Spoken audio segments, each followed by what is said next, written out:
In the dead of night, when the moon is high and ill winds blow, and the banshees cry and the moonlight casts an unearthly glow, arise, my love, with tales of woe.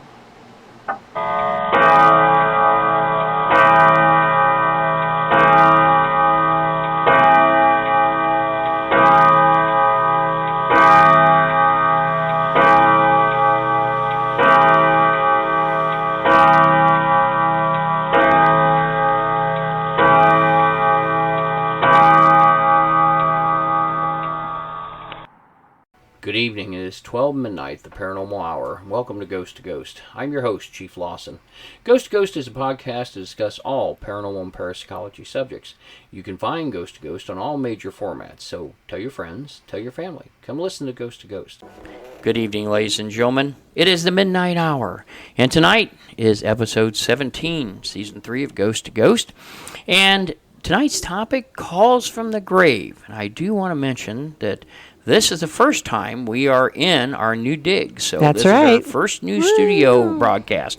The studio is still being developed, but by God, it's a lot better than where we came from. I'll tell you so that. Sound quality may be a little bit of an issue, but we'll figure it out. We're getting there, yeah. It'll get better every broadcast. There's new sounds for you to hear. Yes. And Zar has a private soundproof room upstairs. Oh, Okay. that's right. I don't see her. No, she's happy upstairs and under the bed. Tonight's guest, or not really guest, our co-host is Jennifer Verne, research manager and podcast producer. Good evening. And Heather Lawson, case manager and podcast director. Hello. So I'm going to let Jennifer kind of start us out tonight. She's done a lot of research on this, and she actually wrote this piece. It's very neat, and I've done some research on this in the past. Tonight we're going to talk about calls from the grave. So we've all heard about phone calls coming from unoccupied rooms in hotels, the front desk getting a call and asking for more towels, and the room is unoccupied, or supposedly unoccupied. Mm-hmm. And we get phone calls from Aunt Edna or Grandpa Joe that end too quickly, only to find out that they've passed away just hours before, right? So let's go ahead and delve into some communication forms from the other side. Okay. We all know 1920s Edison. Yes. The infamous spirit phone. Yes. Whether he did or did not, we don't know, right? Yeah. But in 1920, Edison spoke to the American magazine, saying he had been working on a device for some time to see if it was possible to communicate with the dead. Edison had said this device would work on a scientific principle and not by the occult means. Yes. He was not a spiritualist. No, he was not. He was a scientist. The press had a field day over Edison's remarks, and the actual nature of this invention, like I said, is a mystery because we have no details. I've actually seen it, believe it or not. It still exists. It is on display at the Ford Motor Museum in Florida at his lab. Well, that's interesting because my research says there was never any designs and no patents. So It's actually, there was no like. patent made. He never patented it.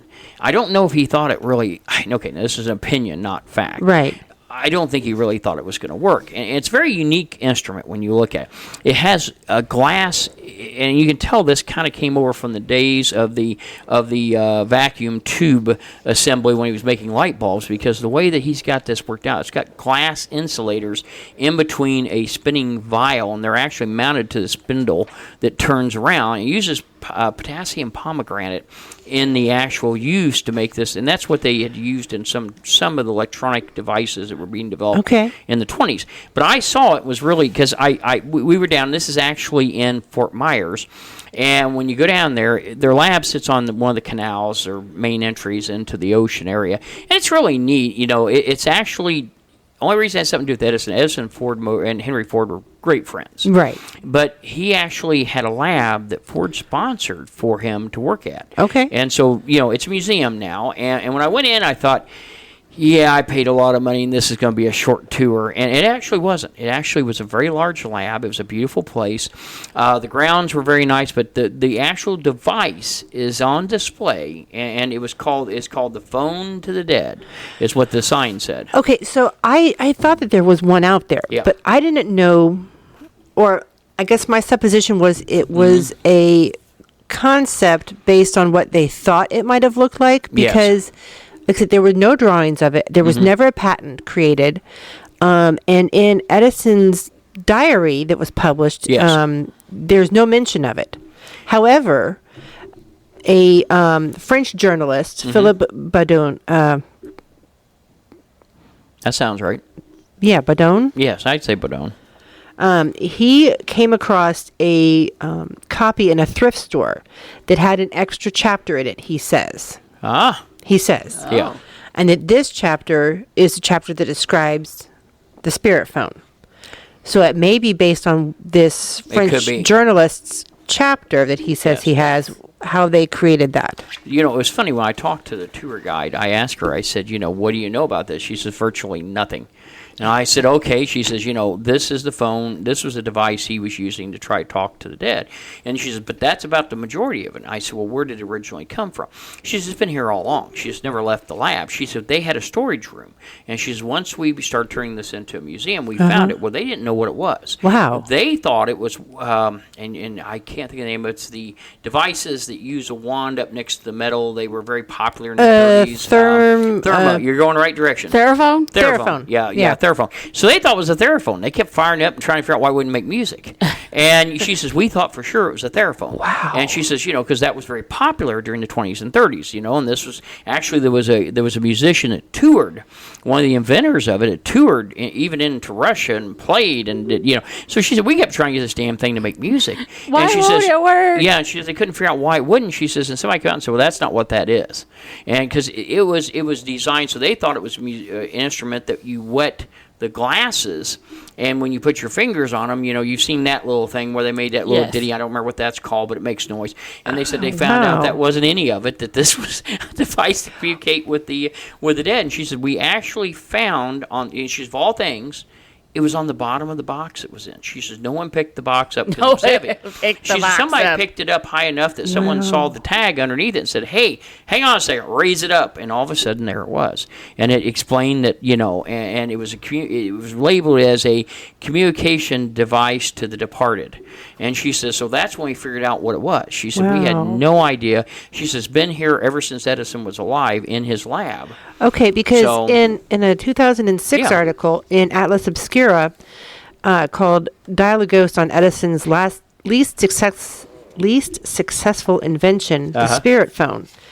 And in this article, they were talking about this experiment that he was supposed to have held in a room with a bunch of other scientists. Yes. And they were testing the device. Mm-hmm. And they alleged that it possibly never even happened. That this article in Modern Mechanics was an October article in 1933. And they thought they were just fabricating this article for a spooky Halloween article. Yeah, I get that. And they suspected that this encounter with Edison and his scientific guys never even happened.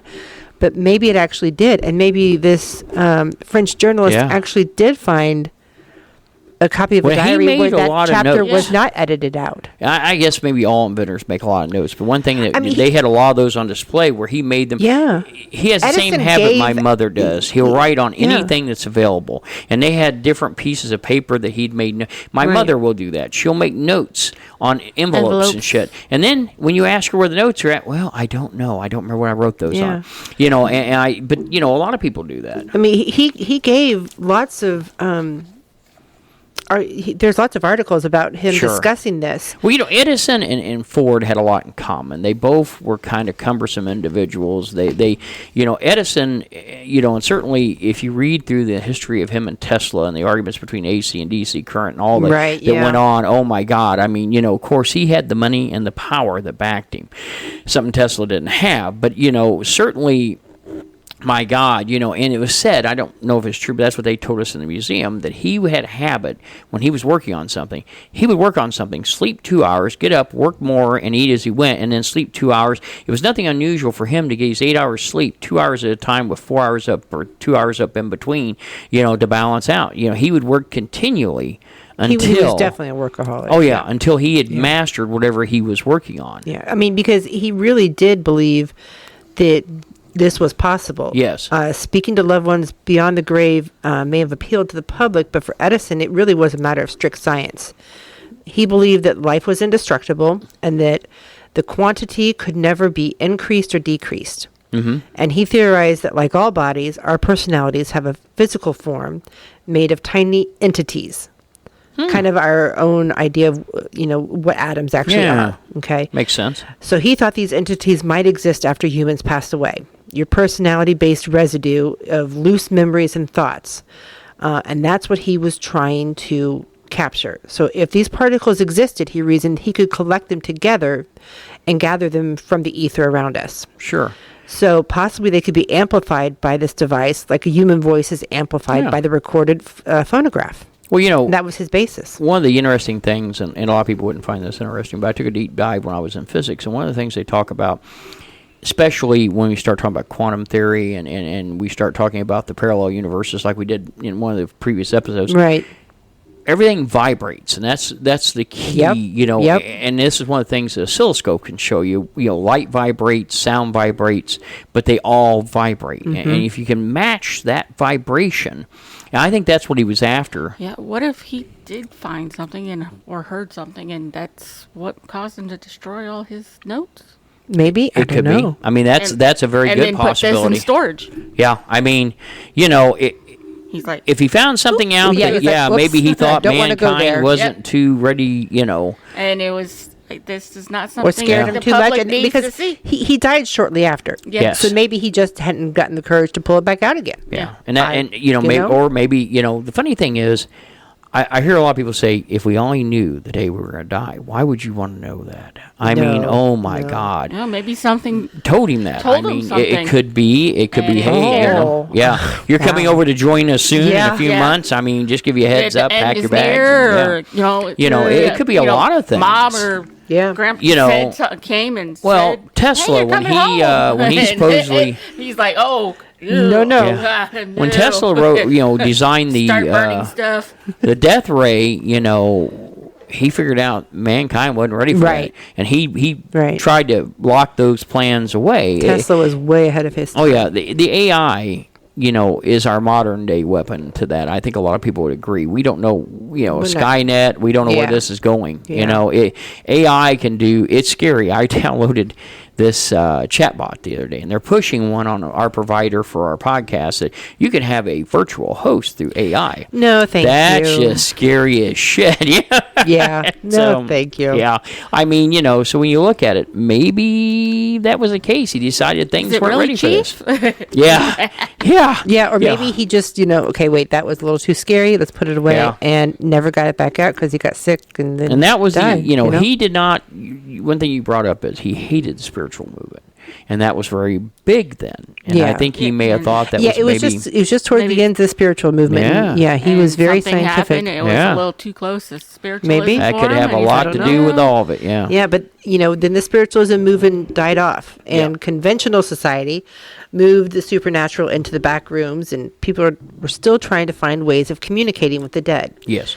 And even from the dawn of the first time voice was recorded in 1877, through the phonographs, and then to radios, and then to Frank's boxes, analog audio tapes, VHS, digital recorders, EVP, Spirit Box, SD sessions that we use today, right? Yes. We're always trying to find a way to communicate electronically. Oh, yes. And so telephones work by turning sound waves into electrical signals back into sound waves. So it makes sense that the spirits just skipped that first step. They're taking their electrical signals that we want to pick up with an EVP, and they're throwing that EVP through the phone lines. Makes sense. Right? Yeah. Why not? It makes sense. Yeah. Why not? Think about it. Yeah. Why wouldn't they? So, we could even think about in the future,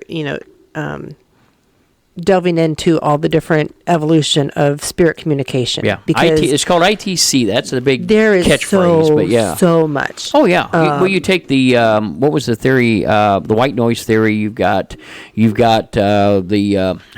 what was it? I was trying to think of the gentleman's name. I taught this in a class where they did the TV video loop, and I'm trying to think what that's called. Snyder. Yeah. The Snyder effect. So you have, my God, there's all kinds of different ITC. I think white noise became popular after the movie. And I remember, what was the movie? Was that the movie where they had, Costner was in it, where they, go ahead. Oh, I thought you were talking about Poltergeist. No, I'm talking about the one where he talked to his dad on a radio. Oh, no, that's frequency. Frequency. That's not white noise. No. There is a movie called White Noise, and I thought Keaton was in it, but I could be wrong. No, I don't on think that. Keaton's in that. I've seen that one. I wasn't impressed, but hey, don't take that to heart. Right. Anyway, but yeah, it was okay, but they all deal with ITC communications because of some sort. we think of the Frank's box and things like that being kind of a first thing, and sure, Edison is out there, but not really. But it goes even back further. Like there is a story from 1905 from Appleton, Wisconsin, where 2 railway workers hear voices coming through a telegraph relay box. Really? So was that really the start of people, like phone line voices coming through the phone lines for telephone? So, that's not spiritual, I don't think. I don't think it was ghosts talking to them. I think they were picking up telephone signals. Like Could be. signals. Possibly, But none of those wires are grounded, and you're talking about, how they grounded them. They use glass insulators. A lot of people collect those. I've got a couple I use for door stoppers. Yeah. And I mean, and funny story, when I was a kid, she likes this story, but when I was, boys were boys when I was my age, and we got in a little trouble, not like they do nowadays. I mean, but one of the things they did, all of the wire telegraph went on poles, and they were still in use. Yeah. I didn't know that. I was a kid. All lines look the same to me, but they use those wonderful colored glass insulators.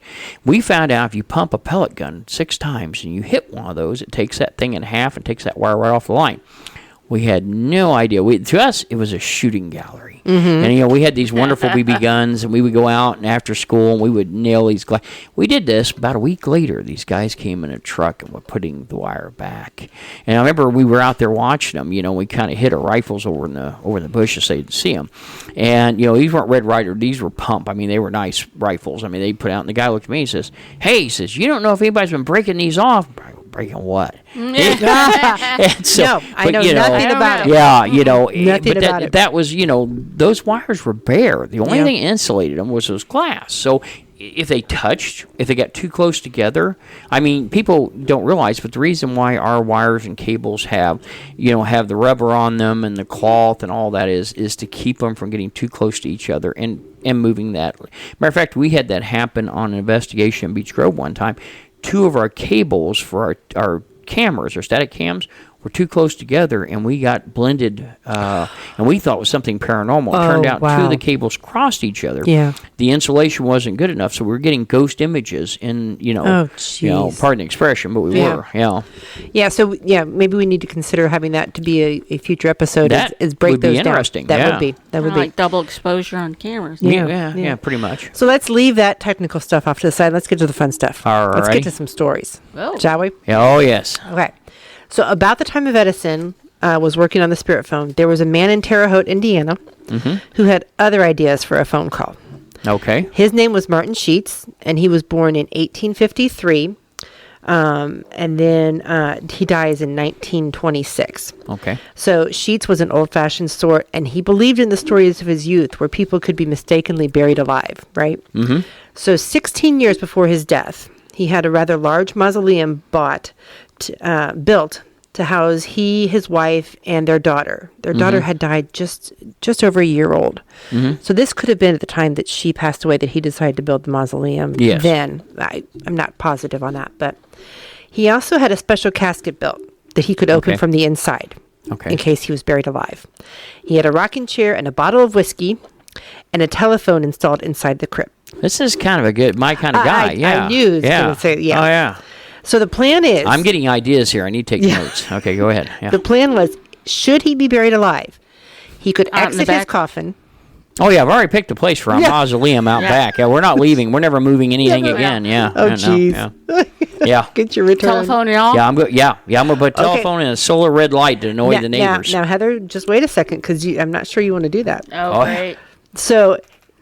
if he gets buried alive, he's going to exit his coffin, he's going to pick up the phone, call a taxi, and he's going to sit in the rocking chair and have a drink while he waits to be picked up.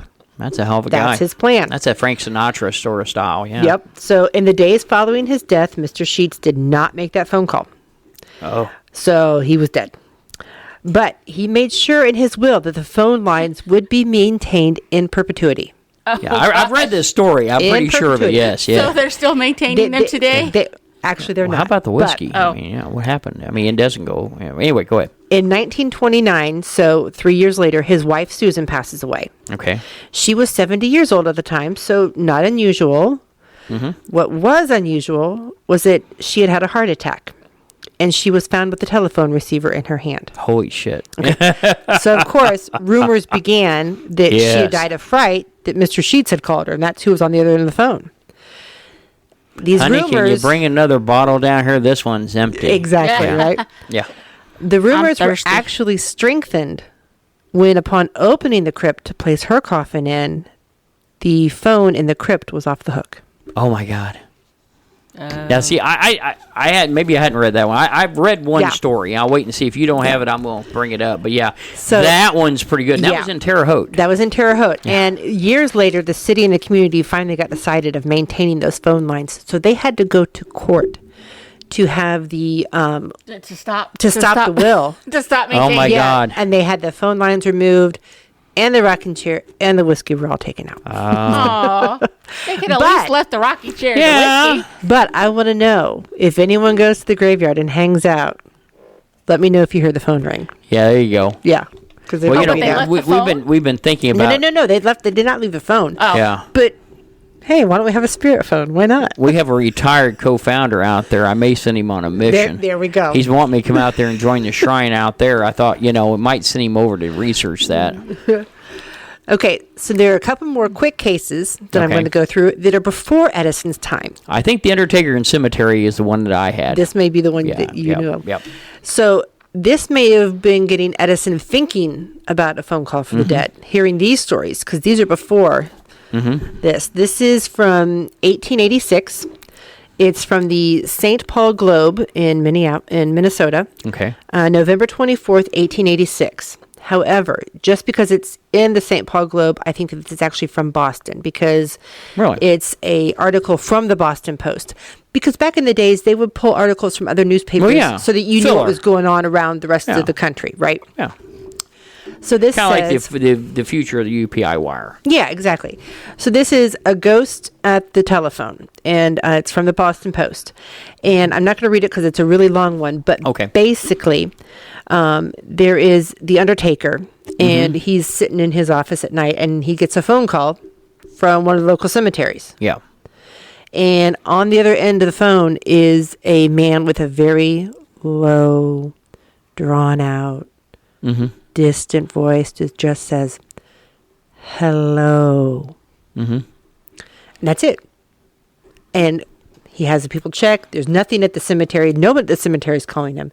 And this happens several nights Now in a this row. is at his office in the cemetery. This is his office at Okay. the Undertaker's. Okay. Gotcha. Okay, not at the cemetery, at Cemetery, the okay. Undertaker. Okay. And after a few nights of this, he's dreading the next night because he's going to get the phone I don't call want again. it to work. No. Yeah. And so he has the telephone removed and a new telephone brought in, and it never happens again. Oh my goodness. Yeah. Yeah, never happens again. Okay, quick story. Where I used to work as fire chief, we had a guy that would end up being a lieutenant, but he was a great guy, but he was scared to death of ghosts. He knew I read and I researched all this, and it was kind of funny because we had a phone we found in an abandoned area that had been registered back. It came up as caller ID, because caller ID was fairly new back then. It didn't always work right. And it came up as a gentleman that passed away. And I had staged a very long, which firemen are bad at this, we staged very intricate pranks. So I worked for 2 weeks talking to him about this subject, calls from the grave, different documentations, more haunted houses, a book that was, I don't have the author of the book in front of me. It's in one of 5 million boxes in the garage. No, but anyway, yeah, it has several Not stories. quite that many, but Yeah, but damn near. It looks like it when you're out there. But anyway, the funny thing is we got him convinced that people make calls from the grave. And then what we did was one Saturday night, and it was perfect. The storm rolled in. It was stormy out. He's by himself in the dispatch. And we ring in from this line from this gentleman that died. And he doesn't answer it right away, but he hits the radio. And we can hear him. Go, I need you to TX dispatch immediately.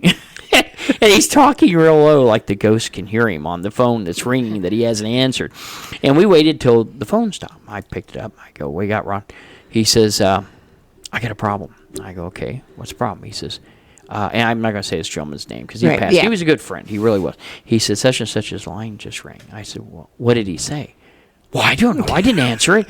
I go, Jesus Christ, you're a dispatcher. That's what you're supposed to be doing out there, is answering the damn phone, doing radio communications. What the hell's wrong with you? If that phone rings, I expect you to answer it. Okay.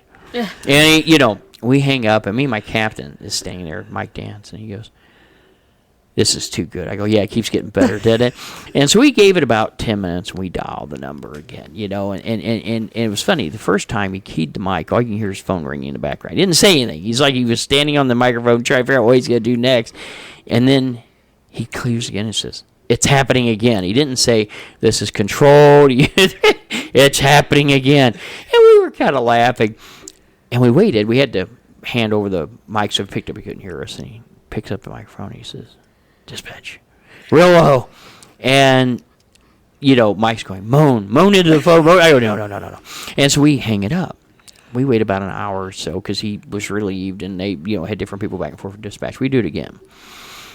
Call him up, and this time we'd figured it out. We're going to moan. And, oh, my God, we moaned. That's so rude. He was calling our phone, and we used to love to pick on this poor guy because he believed a lot. He was very gullible, and I loved him to death. I still am basically in contact with him a little bit now. I actually reached out to him when we were doing the University Heights thing.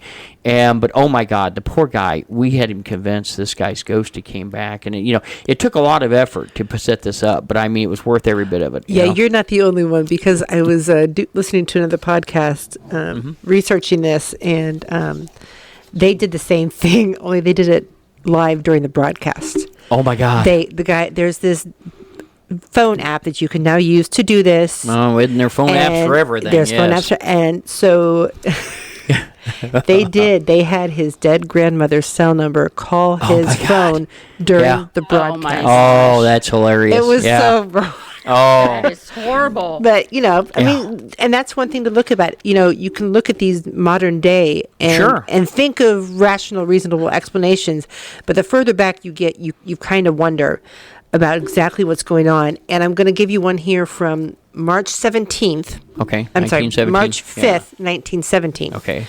And this is out of the Urbana Daily Courier. Uh-huh. Okay. I'm going to read it. Okay. So, ghostly calls alarm girl phone operators. A feminine voice from Spirit Land asks about friends still in the realm of the living. Petersburg, Indiana, the southern part of the state, including the counties of Pike, DuBois, Warwick, and Spencer, are worked up over peculiar things happening at the telephone exchange at Christney and Dale. I don't want to interrupt, but is it Spencer County or Spencer Town? No, I knew you were going to say that. It's Spencer County. Okay. So, I know there's a difference, and I didn't know. Okay. Because Spencer is in Owen County. County. That's what I was thinking. Okay, never mind. I'm sorry. This is further south. I'm trying to place where this is at, yeah. Yeah, it's got to be near the Illinois border because it ended up in the Illinois newspaper. Oh, okay. Very much so. Yeah. So for a number of weeks between the hours of 8 and 9 o'clock p.m., these two exchanges have been getting long-distance calls. Mm-hmm. And when the telephone girl asks the number, a voice responds, Petersburg. I'm the dead operator from that place. I'm in the spirit land, and I want to talk with you about things on Earth and here where I am. The voice, a feminine one, follows by telling the people in Dale and Christney who are in the spirit land and how they're getting along. Religious songs are sung, and if anyone is in the office with the operator, the spirit can tell them who they are and inquires about them. Mm-hmm. Usually the spirit only gets started when the excited telephone operator rushes from the exchange and takes time to quiet her down, and the managers of both Christney and Dale exchanges have done everything possible to ferret out the trouble. They have their automobiles ready, and the moment the spirit puts in a call, they rush the entire distance between Dale and Christney, inspecting every pole, hoping to locate a cut-in. Sure, so somebody with a line set. Yeah, right. I mean, that was common back then. If you had a line set, you could climb the pole and pop right in. Yep, but nothing. Anybody ever watch Green Acres? I mean, when they wouldn't install the phone, you had to go out and make a call on the pole. That's yeah, exactly. So the call does not go through the Huntingsburg, Winslow, or Petersburg exchanges, and the distributor has not talked to any of the operators at any of these places. But the girls are all nervous and hope that the mystery will be solved soon. Mm-hmm. A year ago, Miss Nola Dedman Isn't that funny? Oh, there's a name for you. Yeah. Miss Nola Dedman, Dedman, the head operator of the Cumberland Exchange here, died suddenly. But Miss Dedman was not acquainted with anyone at Dale and did not know any of the Dale's person's family's history. Wasn't connected in any way. Not in any way. But this girlish voice seems to know practically everybody in Spencer County. Oh, that's Isn't that's that eerie. cool? That was in. Oh my God, that's neat. That's really neat. The one that I have, I'm trying to remember. I have to research back because I saw this. They actually made a program after it. I'm kind of wondering if this wasn't something that was written a long time ago, and I know it would happen about circa 1900, right there around the turn, 1910. There was the same kind of thing. We were talking about the previous story. This gentleman was buried and wanted a phone installed in case something went wrong. But now his was, I don't remember if it was in the mausoleum or it was actually in the casket. But anyway, the phone line ran to the cemetery office. And the undertaker and this gentleman was hired by the town to be the undertaker and the mortician and everything combined. So he lived in, which is not uncommon. He lived in the actual funeral home, which most morticians did. I mean, they prepared bodies. They had a separate section of the home that was done in. The bodies were brought up and shown. Matter of fact, a buddy of mine, years ago, because a lot of people don't know this, when I went through my second divorce, I actually had a apartment in my local Masonic lodge.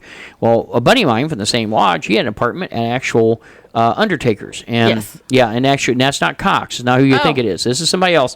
He had one down. Actually, so you had two. Chris. Yeah, I had two friends that had offices there, and So now Chris, I loved aggravating because he actually owns the. I probably shouldn't say this without his permission, but he owns at the time he owned Lyndhurst Mortuary. He owned Fountain Square, and I'd always ask him. I go, well, it gets really late at night. You ever hear he knocks? He says, "Dude, I've got to sleep there. Shut up." And he didn't want to discuss it, but we always tease back and forth. But anyway, long story short.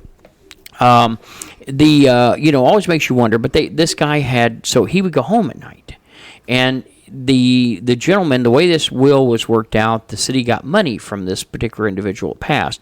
So they required that the phone be forwarded, or there'd also be a phone installed at his home. So every night he had to sleep at the cemetery office till they installed the phone at his home.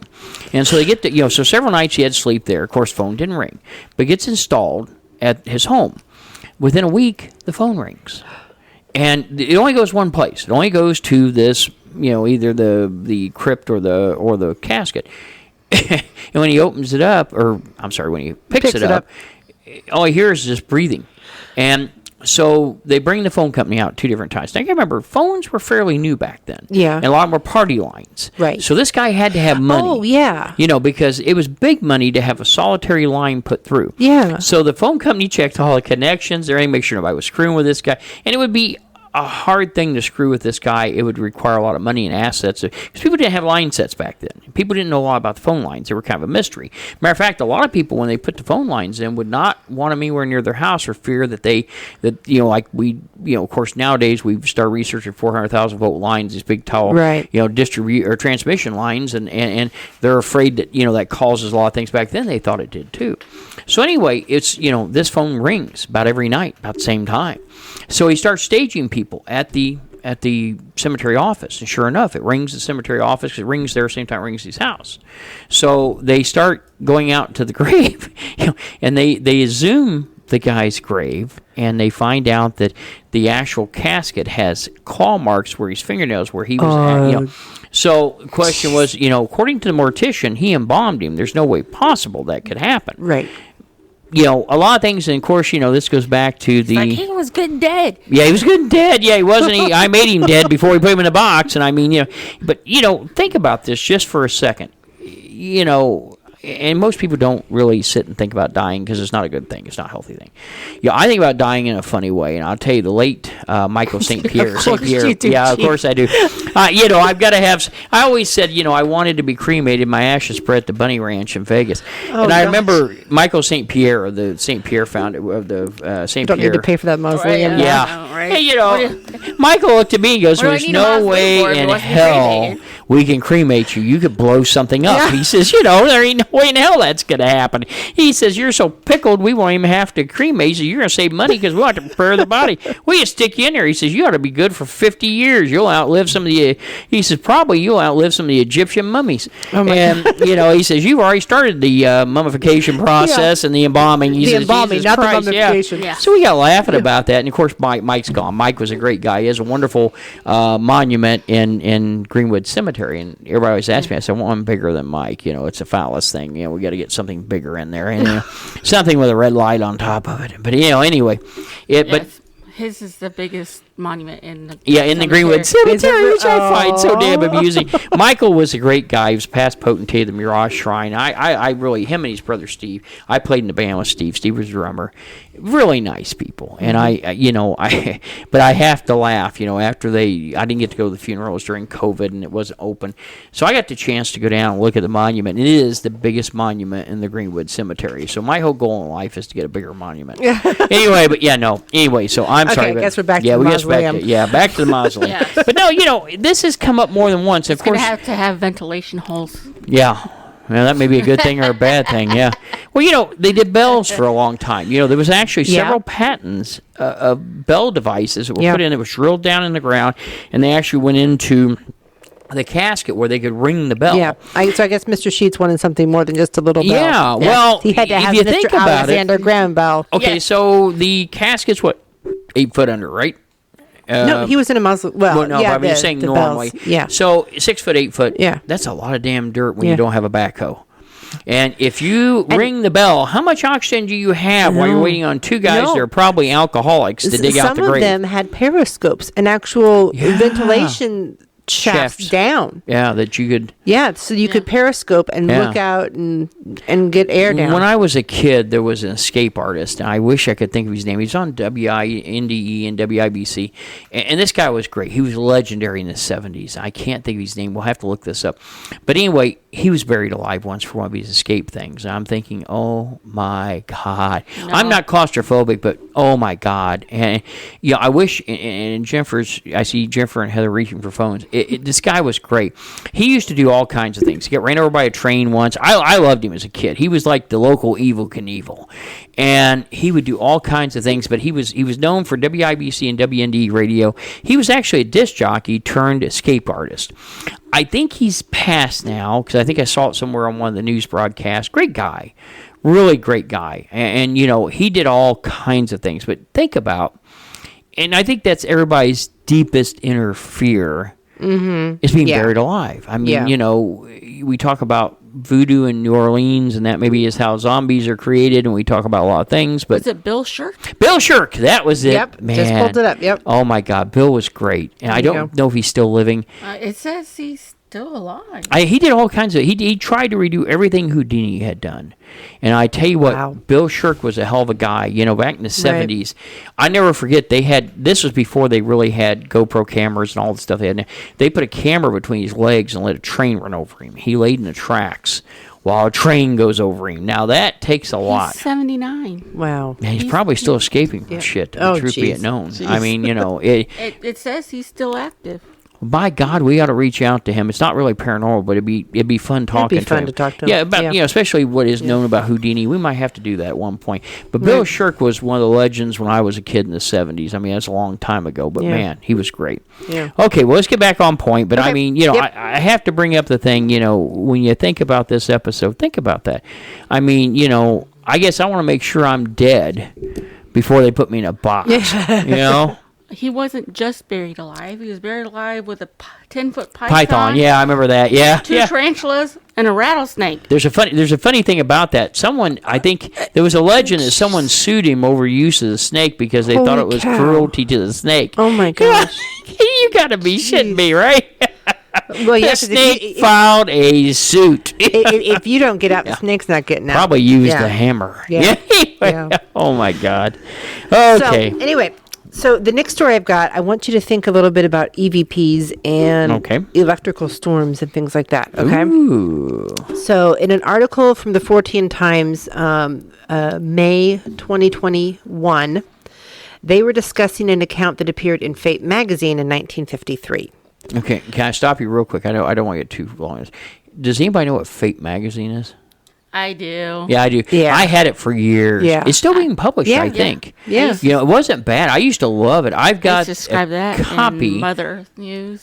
Yeah. See, Fate, one of the things about Fate is I had bought and paid quite a bit of money for the original anniversary edition where Kenneth Arnold coined the phrase flying saucer over Mount Rainier. And that was where it appeared at, was Fate magazine. Fate is what goes back to like 1910. I mean, my God, they've been around I don't know forever. how long they go. They've been around horrifically long. So, but anyway, you know, I tell you right now, we'd be more than willing to be sponsored by Fate, but if nothing else, look it up and get the magazines. It was the first form of the National Enquirer. I mean, my God, you know, for the paranormal. For the paranormal, I mean, it really was. I'm sorry, but go ahead. I have to bring that up. Yeah. So this story in Fate magazine in 1953 was the story of Mary Hill. Okay. And she was just sitting one night on a, of course, dark stormy night. Yeah. Listening to her radio program, and her phone rings, and the operator, of course, this was a time when you had the telephone operators plugging in the calls, right, manually, right? So she has a long distance phone call, and Mary accepts the call, and then the call is put through to her, and on the other end she hears this wind sound, this sort of staticky sound. Really? Okay. And then a lot of voices talking, several voices talking. And then she hears her daughter's voice, her daughter Peggy, calling out her name. Mother, mother, do you hear me, mother? And then she hears more static and more wind and then silence. Okay. Now, her daughter Peggy had died 6 months earlier. Oh, wow. When this call came through. Wow. But what intrigued me about this was the wind and the static sound, right? So how did she die? And the other people talking. Okay. Okay. So it put me in mind of people queuing up to place a call. Lining like up. A party line. Okay. Yes, lining up to place a call. You know, they're in this ethereal sort of windstorm, electronic windstorm, waiting to try and get their message to their loved one. That's where you can hear all the people in the back. That was the image that put into my brain. Yeah. And I thought that just seems so weird. I want to point out my grandmother had one of the party lines in Kentucky when I was a kid. Now, as Ronald Reagan once said, I wanted to let the people in the press know, my friends, that I wasn't there when it happened, and that's it. You know, he said that once about Abraham Lincoln's speech. The point of the matter is, I know that there was a lot of people on there, and a lot of times they would wait on there till it was their turn to be connected. Yeah. I remember bits and pieces. I was too young to be able to be on a phone. Phones were expensive. You weren't allowed to play with them. No. But, you know, I remember having to watch my grandmother sit in a little chair, and they had like a phone table that the phone was on the wall or on the table next to it, and they'd sit down, and they'd have to wait until they could be connected. Now, of course, up here we didn't have that. Right, yeah. So that's kind of, you know, I picture this lone little precipice out in the middle of an electric storm, a.k.a. Star Trek, you know? Yeah. With these people lined up waiting to place their call to their loved ones from the other side. And then the next thing I found was a really, really cool article. And I recommend that you guys go and Google this and look it up and read it.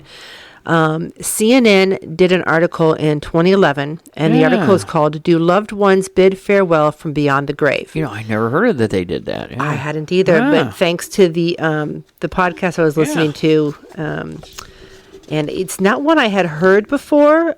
It is called the Belief Hole Podcast. It's not entirely my thing, but this one was interesting. They had some really good links for me to follow up on. And this was one, and this article doesn't just talk about the phone calls. Yeah. It's all sorts of manners of communication and interaction with your loved ones that have deceased. So there's lots of stories, and I recommend, because there's some really cool ones on there. Yeah. But this one I'm going to read from the article is a story from the 1960s. Okay. And a woman named Seema Lieberman, this experience, like I said, 1960s, that's 40 years ago. Wow, yeah. She had a boyfriend, Johnny, and he was a mellow, kind of hippie dude. He loved everybody. And he was so nice that friends called him a pushover. And so they had just purchased an apartment together, and they were going to get married. And then one night, Lieberman is at her mother's home in the Bronx. And the phone rings, and she answers it, and it's Johnny's on the line. But he sounds very rushed and very far away with static crackling. Okay. Okay, so again, That's we've something got the we static. see in these other photos, we get this a lot. Or other episode instances, And he says to her, "I just want you to know that I love you, and I'll never be mean to anybody again." And he said that, and then there's more static, and then the line goes dead, and there's just a dial tone now. Yeah. Now this kind of struck her because Johnny was always nice. He was never mean to anybody, so she didn't understand what that was about. She tried calling back, but she couldn't get through. Okay. And so when the next morning she woke up, she just had a weird feeling that she really couldn't afford. She couldn't feel Johnny anymore. Okay. She just didn't feel him. Yeah. And then several hours later, she gets a phone call from his mother that he was murdered the night before. Oh my God. Wow. Yeah. So he had been shot in the head as he was sitting in his car that night. So Lieberman says somehow Johnny contacted her after his death. It was a crisis apparition reaching out, right? And that's a catchphrase or terminology. The crisis apparition. Yeah, because that's very popular nowadays. We talk about that a lot. Yeah. Crisis apparitions, Right. and are they really real or are they psychological? But the interesting thing is, implants. This was the age before cell phones. Yeah. So it's not like he's making the cell phone call from the car, right? Yeah. He was shot in the car. Yes. Yeah. So back then they didn't have car phones. He couldn't have made a phone call. No You way. know? He used the phone lines with his own. Yeah. Yeah, again, back Yeah. to ITC communications. So. Right, exactly. All right. Exactly. So now we're going to move on. That is. Yeah, so the next thing we're going to talk about is a book that I found. Ah. And the book is called Phone Calls from the Dead. There's a book on... There's a book Wow. from 1979. Now, did you get it? No, because it's like $800 to $2,000 on eBay. You have a shit. I'm not, because it's out of print. Okay, but okay. I found a PDF. Okay, And that you works. can go through all 170 you got to some pages. email that to me. Let me take a look at it. Yeah. So This actually, is something we got to look for in thrift stores. Yeah. just Google "Phone Calls from the Dead." It's by D.Scott, Rogo, and Raymond Bayless, and they were parapsychologists in the 1970s. Okay. Okay. And I don't remember which one. Rogo, I think, was murdered and beaten to death when he was 40, and it's still unsolved. Wow. Okay. So anyway, this is a really, really good book, and it's filled with... That could be an episode in itself. It really is, because it's filled with theories and mechanisms and ideas and case studies. I mean, they did 2 years worth of case studies to write this book. Yeah. Okay. So there's a lot. So what I'm going to read next is just little excerpts from this book, and then Okay. I'm going to read a case study from the book. Okay. Okay. So the first mechanical puzzle to these calls pose is a rather basic one. Are they genuine incoming calls, i.e. calls produced from distant location, which are then routed to the witnesses' homes through a central phone exchange, or are they physically produced directly over the individual phone lines in which they are received? So kind of like we talked about earlier. Okay, yeah. Is it actually a real phone call, or are they just taking over the phone lines electronically? Using it for ITC communication. Right. Yeah. If these calls are incoming signals, then the phantom telephone voices would have to be an electromagnetic phenomenon. In other words, our witnesses really heard only a pattern of electrical oscillations that limited human speech. We've come to call this the electromagnetic theory. If, however, these voices are somehow being produced over or within a specific instrument on which they are received, their nature might be very different. They might be some sort of human speech or independent voice, like a disembodied voice. Yes. Okay, speaking directly over the amplifier in the receiver. This might be called the paraphysical theory. Yes. Are the dead contacting us by manipulating electrical currents, or are they literally speaking directly to us during the course of these phone calls? We think we have come to a tentative answer. It's kind of a cop-out maybe, but it could be the dead can contact us both ways. So it could be makes sense. both ways, depending on the case, right? Yeah. I mean, case by case, evaluation. I think if we look at the EMFs, that's ID. That's a form of IDC communication. Right. The Sullivan effect was what I was trying to think Sullivan, of. yeah, that's it. all this is possible. Yeah. So I mean, I could see where, even though there wasn't a phone handy in some instances, they used that media, that availability to transmit. Right. So I get that. The phone is actually ringing. Yes. You're picking up, and in some cases, you're talking to an operator who's putting a phone call through to you. The old phones didn't require much electricity. No. I mean, they did not. I mean, these are lines that have less than 3 volts on them. Right.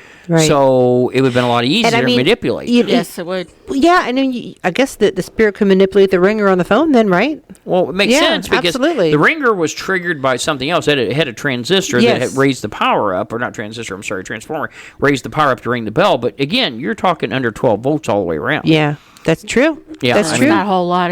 No, that really isn't when you think about it. So I'm going to read a rather long case study, and I tried to paraphrase it and break it down, but it was really an interesting, really cool one that I read, so I really liked it. So this was supposed to be a nice, small, simple little episode, and I just kept finding more and more and more. So we're just going to keep going. That's a sign of true passion when you start digging in the rabbit holes. It is. I mean, it really is. It is. So the McConnells had been very friendly with author Enid Johnson. Mm-hmm. As befalls so many of the elderly, Enid was hustled from one hospital or nursing home to another. She had run on hard times and had to rely on state support. So eventually the McConnells lost touch with her completely. This depressed the couple because they had always spent Christmas with her each year, bringing her a bottle of blackberry wine as a present. Ooh. I know, that sounds good. Yeah. Several months went by before the McConnells heard from her again. One Sunday evening in May of 1971, they received a surprise phone call.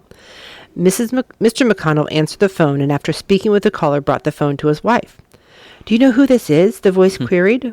Well, of course, Mrs. McConnell immediately recognized Enid's voice. It was a healthy, clear voice. One wouldn't have suspected that the elderly author had been so sick. And the two women spoke for quite some time. Enid began by explaining how she had been transferred to the Handmaker Jewish nursing home for the aged in Tucson. According to Miss McConnell, these opening remarks precluded what was to become a 30-minute conversation. Holy cow. Okay. So Miss McConnell realized that this wasn't a pass by, hi and bye. No, this was not. No. This was a full-on conversation. And Miss McConnell realized that this coming Tuesday would be Enid's birthday. She said, "Enid, I owe you a bottle of blackberry brandy. Let me bring you the bottle on Tuesday for your birthday." And she said, "Oh, I don't need it now." And I said, "Well, I'll bring it anyway." And this is Mrs. McConnell relaying it. Mm-hmm. After the call, my husband, who has been participating in our conversation from the bedroom phone, said that Enid sounded 20 years like the Enid from 20 years ago. And other things that I said to Enid, "Do you have a phone by your bed again?" She goes, "Oh, no." And then I said, "Do you mean you can get up and go to the phone?" And she said, "Oh, I get around fine." And I commented that she sounded happy, and she said, "I've never been happier." We must have talked for half an hour reminiscing on personal matters and whatnot. And then the call ends. And on Friday of that same week, Miss McConnell started thinking about Enid, so she phoned the Handmaker nursing home and asked the receptionist to connect her to her friend's room. Mm-hmm. But the operator was shaken by the request. I bet. And she goes, "Why, Miss Johnson just died Sunday morning."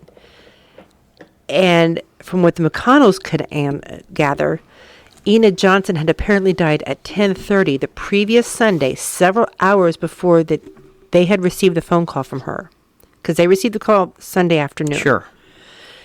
And just to make sure of the facts, Miss McConnell verified that that particular Sunday was the only Sunday during which Enid had been at the home. She had been there so briefly that the only Sunday that she was at the home was the Sunday that she placed this phone call and the Sunday that she died. Wow. Isn't that something? That's something. Well, and and I think the cool thing is... It's cool, but creepy. Yeah. The cool thing is she sounded happy, but she says, "Oh, no, I don't have a phone. No, I get around just fine." She gave the information. Yeah. I get around just fine. This goes back to... I don't need the black I don't need that anymore. Yeah. That is so cool. But, if you think about it, it goes back to the ITC communications. So we say that EMP or EVPs, when we get them, they're all electronic because the person, the deceased individual is vibrating at a higher speed, and as a result, that's converted electronically. they're just using the media. Right. I mean, this is perfect. Right. Yeah. What did she say? Well, she didn't need the wine anymore. She couldn't consume it. Right. She didn't need it. She'd been happier. She was happy. Yeah. I mean, she gets around just fine now. Yes. It makes and certainly just so I think cool. everyone's question is what happens on the other side. We go to psychics, we ask them, you know, about my mother, my father, my whoever, and you know, I think everybody's looking for that answer, the answer that we're all looking for. What happens after we die? Yeah.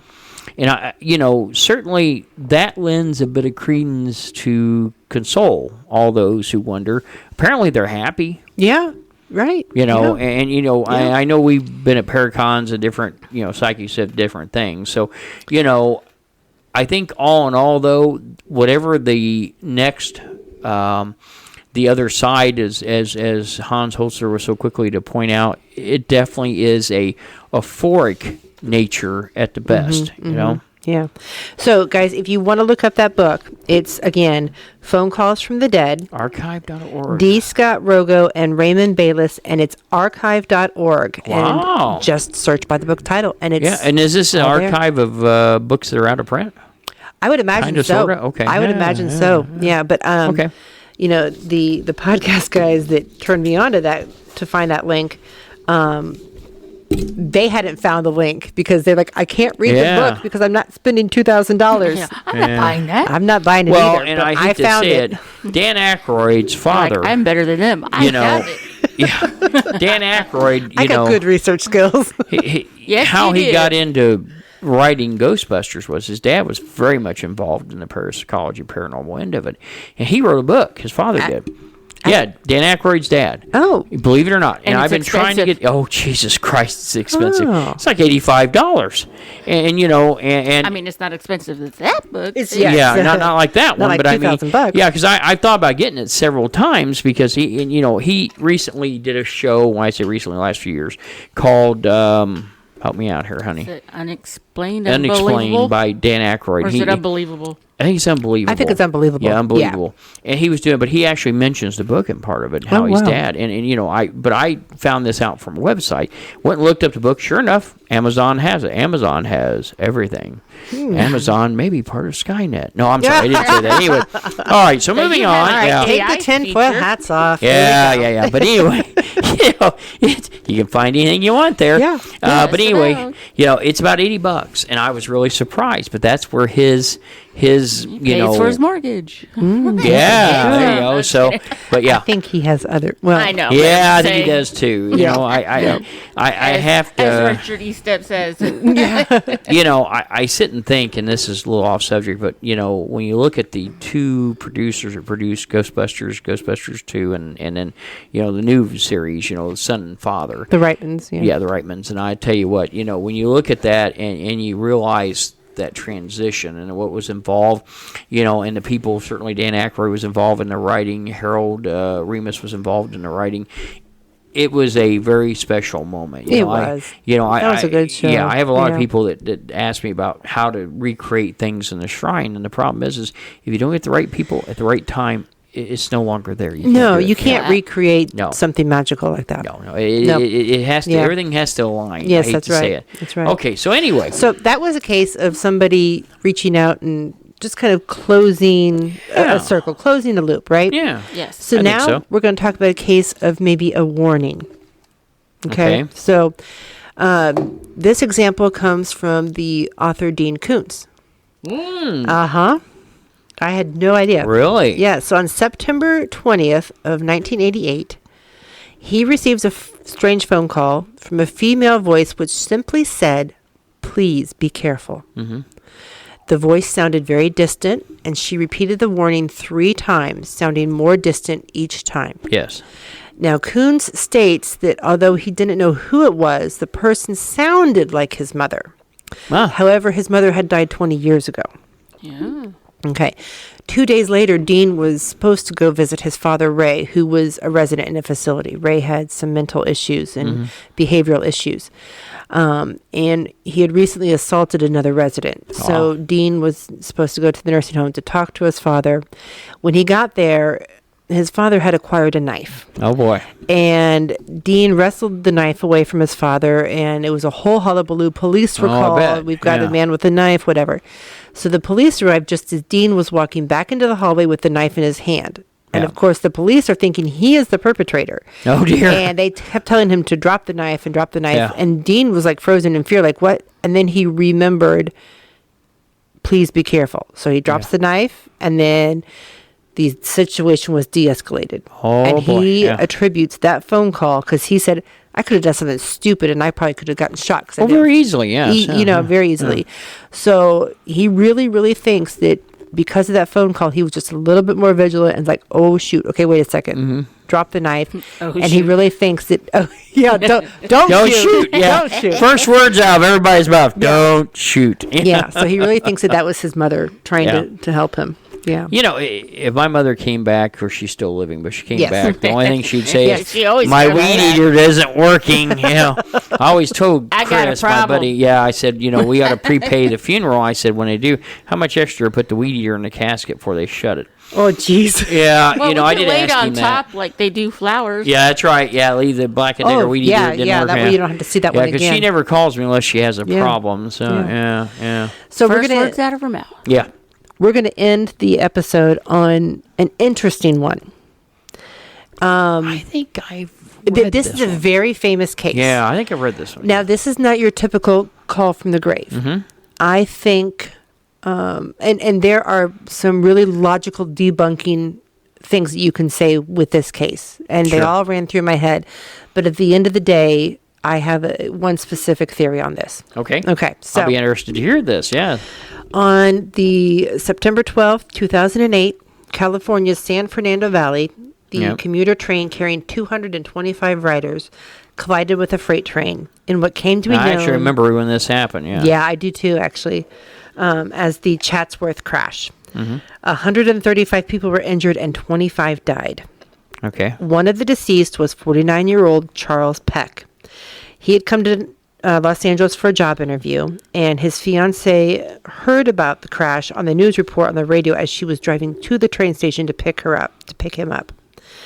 Peck's parents and his siblings who lived in Los Angeles joined her. For the first 11 hours after the crash, his cell phone placed call after call to his loved ones. He called his son, his brother, his stepmother, his sister, his fiancée. In all, the various family members received 35 calls from his Yeah, cell a lot phone. of goodbyes. I mean, yeah. But when they answered, there was just static. There was no voice. He didn't talk to them, nothing. And when they called back, their calls go straight to voicemail. Okay? But the calls gave them hope that he was still alive, that he Sure. was there trapped somewhere. Yeah, makes sense. So the barrage of calls prompted search crews to keep tracing and try to find the whereabouts of this Yeah. phone. So they used triangulation, and they used the signal to go back again and look through what was left of the first train where the locations of the call were coming Yeah. from. Okay. And about an hour after the last phone call came in, so 12 hours after the accident, Yeah. Peck's body was eventually finally found. Wow. Okay. Peck had died on impact. He did not survive the impact. So he No could way he not- could have made any of the No calls. way could he have been making those calls. Yet long past his death, his cell phone continued to reach out to those he cared about, which ultimately led the rescuers to his remains. Now, as far as investigators revealed, they've never found the cell phone. Wow. Okay? Wow. Okay. So, now whether they found the cell phone or not, that's up for debate. But Yeah. the article says they've never found they can't confirm the cell phone was ever found.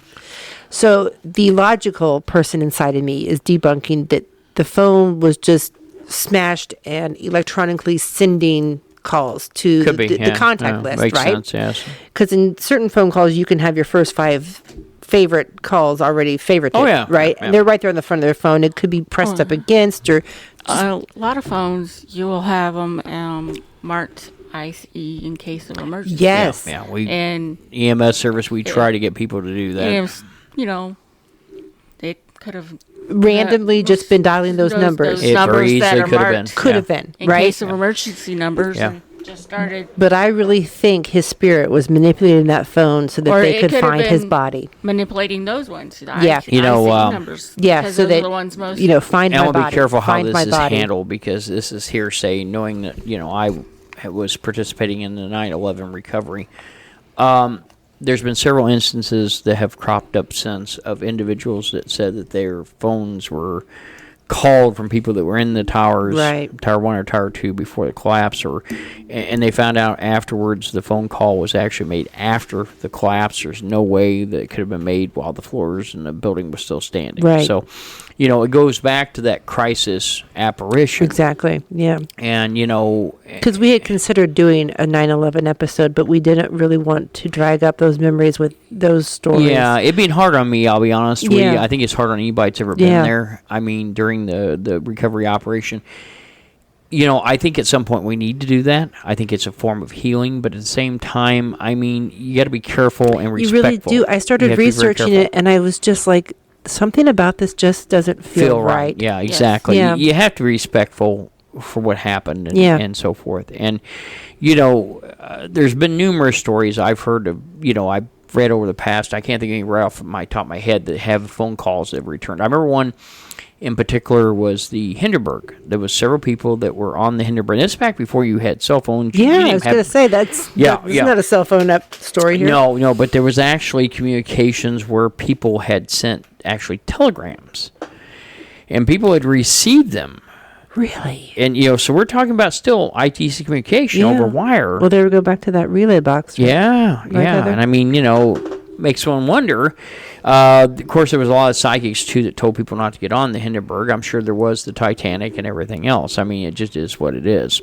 It was, it just, and again, it makes one wonder. I mean, but certainly it leads credence to the people who believe that, that our spirit within our body, whatever you want to call it, is electric. Right. And it carries a current and a charge and a vibrational mode that, on that transition. So, I mean, I think somewhere in the future, the problem is people always ask me, well, why haven't scientists do wonderful things? Well, why haven't they done anything to prove this? Well, they don't care.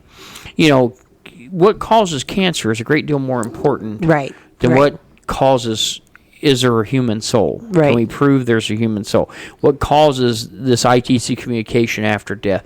They don't really care. None of that is in their realm. If someone had enough money and enough influence that they could say, hey, we're going to put together a grant. We're going to allow your team to research this. Okay, you'd find answers. But that isn't out there. People don't care. No. Right. The only people who care about what's on the other side and what happens after death are those who are about to die. Yeah. If you ask a cancer patient or any kind of chronic fatal disease, are you worried? Do you want to know? Yes, they want to know immediately. Yeah. The living, who is in good health for the most part and so forth, don't care. They don't want to think about it. No, because they blocked it out. One of my Yeah. exes would never talk about death. She didn't want to make funeral arrangements or anything else because of the fact she didn't want to think about the fact of dying. Right. I mean, it is what it is. I mean, I think I have the best plan ever because we're buried here. The kids, when they inherit the property, have to visit the grave because they have to mow once a week. I think I've got this worked out. I mean, there we go. Yeah, there we go. Until winter comes. Until winter comes. So that's all right. We'll put something in the will that they don't receive part of the inheritance, in portions and payments unless they go out and clear the grave.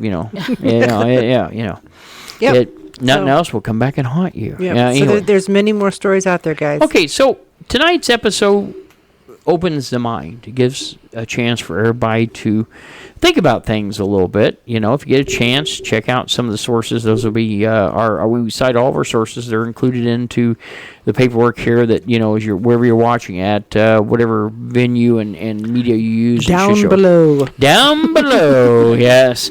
So it should be noted, and if you have questions, please contact us on Facebook or email us. Tonight's episode was written by Jennifer Verne, and she did a great job. And so at this time, it is time for Ghost Story of the Day with Jennifer Verne. Today's Ghost Story of the Day is by Maureen Wood and Ron Kolick. Messenger Ghost, Tripoli, Lebanon. The battleship HMS Victoria was the flagship of the Mediterranean Fleet under the command of Vice Admiral Sir George Tyrone. While completing a complex set of maneuvers off the coast of Lebanon, the ship was accidentally rammed by the battleship HMS Camperdown. Heavily damaged, within 15 minutes of the collision, it capsized and sank. Although most of the crew had abandoned ship, many were dragged below the surface by the giant whirlpool created by the sinking ship. Meanwhile, in the seaside town of Broadstairs, England, Mrs. Kensington was busy in her upstairs bedroom. Suddenly, a loud bang, the sound of an explosion, frightened her. Her heart raced as a phosphorus orange light appeared in the corner of the room. Unable to react, she stood in awe as the eerie glowing mass began to change, morphing into a human shape. Her son, a sailor, appeared before her. How could that be? After all, he was at sea thousands of miles away. He smiled and then spoke. "I'm safe now, Mother. Don't worry. I'll see you soon." Then, as quickly as he appeared, he vanished. Although it disturbed her, Miss Kensington slowly pushed the event out of her thoughts, chalking it up to her imagination. Several days later, on July 3rd, there was a knock on the door. It was a messenger with a telegram from the Admiralty. "We regret to inform you, but your son has drowned with his ship, HMS Victoria, on June 22nd. The same day he appeared in her room." Thanks for listening to Ghost. Again, I'm your host, Chief Lawson. You can find Ghost to Ghost on all major formats on the 15th and 30th of the month at midnight. If you'd like to be a guest on the show, maybe have a question or subject you'd like to ask about on air or be used on the show, please email us at ghosttoghost@spiritindiana.com, ghosttoghost@spiritindiana.com. I want to thank my production staff on Spirit, Jennifer Verne, our research manager and our producer, and Heather Lawson, our trainer on Spirit and our podcast director, for helping make these podcasts possible. My chief of staff, Andrew Brooks, for his guidance and help on the scripts, and everyone else involved. Thank you so much. See you next time. Until then, stay safe and remember the truth is out there. Good night. Ghost to Ghost podcast and its contents is the property of Spirit Paranormal Ltd. All rights reserved. We welcome you to download and play the podcast and share with others for personal use. You may not, except with written permission, use or distribute its contents for commercial use. Spirit Indiana Paranormal, covering the Hoosier State since 2002, Indy's oldest parapsychology investigation group. If you're experiencing what you believe to be paranormal issues, reach out to us for help at www.spiritindiana.com or call our hotline at 317-883-9103.